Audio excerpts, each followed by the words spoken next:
What I need to say to you is that the healthy child is a heat-seeking missile for what they want, and that's good news. The problem is that the parent needs to be in good enough shape to hold a boundary.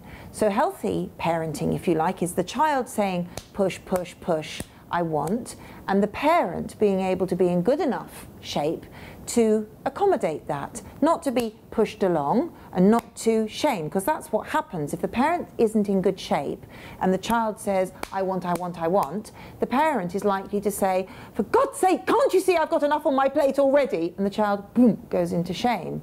Or the parent says, oh, come on, all right, then you do it. And you end up with the falsely empowered child. This child has no boundaries. This child won't respect authority figures like the parent and all the other authority figures they'll run into in their life, and they will be the kind of child who turns into someone who is kind of arrogant and entitled and so forth.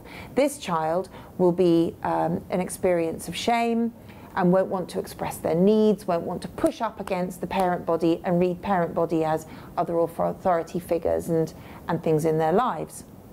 Okay, they're extreme examples, but that's the kind of thinking around it.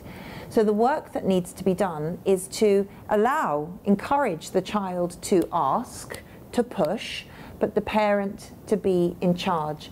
And sadly, nowadays, I think too often parents are either very, very stressed, very tired, very pushed themselves, or due to a number of reasons, breakdown of relationship, a whole range of reasons, become the child's friend rather than their parent. And I am a believer that the parent needs to remain general on the hill. You guys have been there, I've been there, I've lived that life, and if you can get a GPS signal on where your child is, but not stand with them in their life, at their age, doing it for them, or micromanaging them, but standing on the hill, trusting your parenting, being able to comment and guide and support, that's a much better place to be. It's actually a much less stressful place to be. What we come across is adolescents, 13, 14, 15, 16 years old, with parents who don't know, for example, whether they should have access to the Facebook page or be across the social media networks that their children are on. Often the child has got all the power or the parent has all the power. Neither is right. We need to be collaborating with our children when they hit that age. Now, one of the things that I would say is from 13 to 15, I think it's a very good idea that the parent displays trust in their own parenting, that they don't seek to micromanage or over-control, but they can sort of stand back, have access to their child's community network, social activity, without overtly commenting and encouraging the child to talk to them about what they're going through, but very much letting that child learn by their mistakes within the container of the parent knowing what's going on.